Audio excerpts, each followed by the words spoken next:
spin that back. This is Rick. Mary. And this is our spoiler talk for episode 1 of season 2 of Better Call Saul. The episode's called Switch. So like I said, it's a spoiler talk, so we're just going to go over... I just barely got it because there's a switch at the end. Yeah, bitch. So we're just going to go over our overall thoughts of the episode, what we thought of the premiere, and where it might be going into this season. So obviously, if you haven't seen the episode, go catch it, and then come back and check our review. Yeah, so we get that flash... Well, flash forward? It would be a flash forward. Or is the whole season which is like the pilot episode was sort of the same thing. We get that black flash, and white, which I like. Forward. I like that we see what's going on with Saul Goodman. Jimmy McGill. No, actually we don't know his name, right? What do you mean? His name, yeah, because it's not Saul. It's not Jimmy McGill. It's not Jimmy McGill. I don't think so. I thought it was Jimmy McGill. No, because this is after Breaking Bad, so he's not gonna keep his name Jimmy McGill. That's his legal name. Oh no, Dick. I meant no, his real name Saul. God damn it, no, his real name is Jimmy McGill, but his fake name was Saul Goodman. But yeah, now he has a different name. Yeah, we don't know what his name is. Yeah, that's why. But still working at the Cinnabon. He wrote SG was here. Yeah. So he still refers to himself as Saul Goodman. Which is good advertising for Cinnabon, because I fucking was craving Cinnabon after I saw that shit. Yeah, that shit looked good, man. Yeah, but I knew that shit was going to happen as soon as he opened that door. I'm like, man, this shit's going to close on them right now. Yeah. And I just thought it set it up really well. His conviction to really try to stay underground and not get back caught up in the the legal system or even just anything involved with law enforcement, because you see him to open that door. You see him go to the emergency exit, with the sign that says, he's gonna, the alarm's gonna go off, it's gonna alert the police. The police is gonna come. And he was in there for about 3 hours, 3 hours or something like that. At least a couple hours, yeah. Because we see what happens to Saul Goodman after Breaking Bad, and kind of like the whole mindset he has, like what you bitch ass mentioned about him not getting caught up with the police. And then we see the situation that he's in, and he's in this fucked up, well, I don't say it's a fucked up job, but I mean, compared to what he was doing before, I mean, he's working at a fucking Cinnabon now. Hey, Cinnabon workers are doing good work. Yeah, they are. Said, not all heroes wear capes. Is that what it says? No, I said that. Oh. We see Jimmy McGill turn down the job from what is it? What's the name of that law firm? Davis and Maine. He turns down that job, and we kind of see the whole thing between him and Kim, where there's something going on right there, but it's not really anything official, but they kind of have something between them. Which even she kind of mentions a little bit later on in the episode. She says, what's all this talk of us and what's gonna happen, because that was sort of his thing is.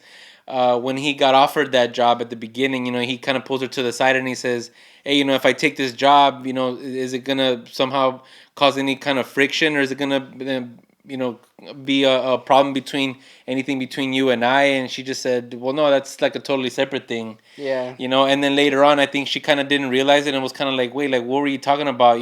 What is this whole you and I thing, or, where is this really going? Yeah. And I think that's really just kind of setting up their characters, which we kind of see get fleshed out a little bit more with that douchebag at the bar a little bit later. Yeah, the asshole from Breaking Bad. Which I didn't even remember him from Breaking Bad. That was another callback, because he was in Breaking Bad as well. Yeah, he was just in that one episode. He comes out in 2 scenes, because remember that part when Walter's in the line and he cuts in front of him or something? Yeah. And he starts telling him something, but the guy just fucking ignores him.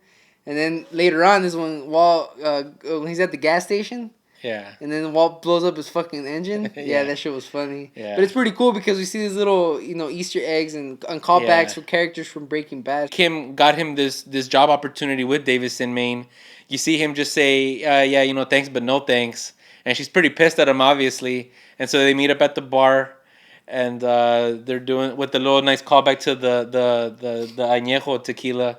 Oh yeah, from Breaking Bad. Yeah, which is the same tequila that Gus gave to Don Eladio. Which I think is really cool how they're able to... Because there's been a few things that they've tied in from Breaking Bad, but it's really subtle things. Yeah. That was really subtle, and then you see the shot of the bottle. Yeah. And then that's when, I saw that shot, or after we watched it, I saw it, I was like, oh, damn, that is this bottle from that Gus took to the Don Eladio over there in Mexico. I like how they drop these little Easter eggs throughout. I mean, because there's a lot of things, if you pay attention, little things things that they reference to and stuff like that. Yeah. Which, I mean, if you're watching the show, you more than likely have already seen Breaking Bad. So it's pretty Yeah. cool that we get a sense that. Well, even they did a lot in Breaking Bad as well, and you see that carry over into Better Call Saul. Yeah, so it's really cool because it's a it's a different show, but it's kind of letting you know, like, hey, like this takes place in the same universe as Breaking Bad. Yeah. Like this is all going on while like all these other characters Yeah. are still doing their own thing. Is it Saul or Jimmy?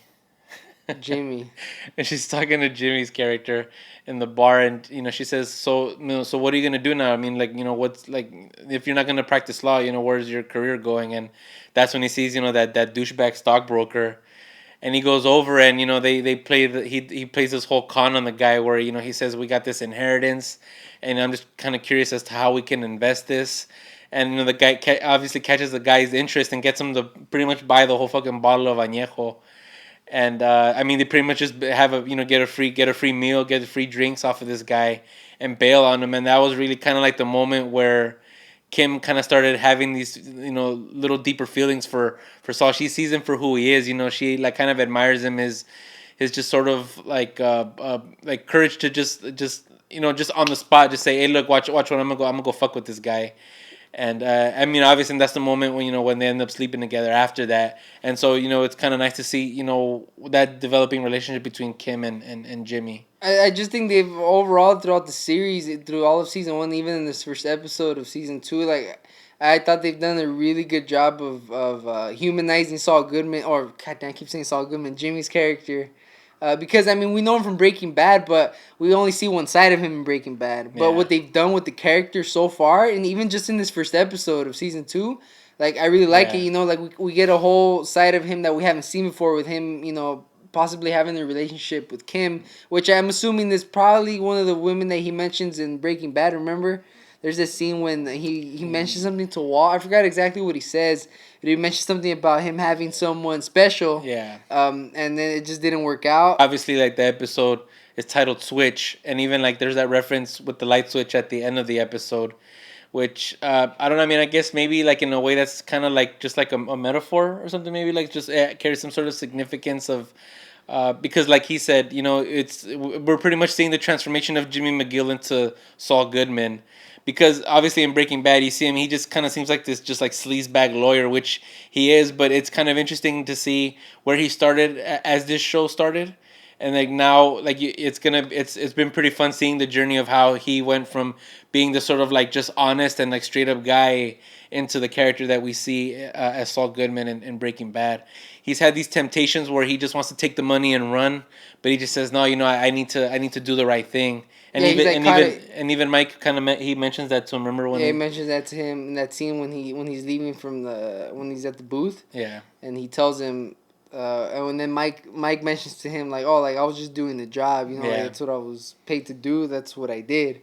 And Jimmy's like, fuck, like, I could have just taken the money, like, why the fuck didn't we do that, so he's caught in the middle. At the end, he hits the switch and nothing happens, right? No, like, the lights both turn on, because he's kind of like caught in the middle, like, he might try to do one thing or try to do the right thing or the wrong thing, and like no matter which side he kind of leans towards, at the very end we're gonna end up seeing him become Saul Goodman, which I think it's not really he doesn't really have any control over it. He's just kind of almost like in a way destined or has his fate is to become this one person. And I think that also kind of speaks on his character too, because obviously the little sign is there like underneath the light switch, and it says do not turn it off. Yeah. And he just has like that itch to say like why not, like let me he likes to fuck around sometimes. He just says, well, what happens if I do turn it off? He just has that need that need inside of him to just say, what, you're telling me not to do this, but I'm gonna do it anyway. Yeah. And really, that's just human nature. It's just like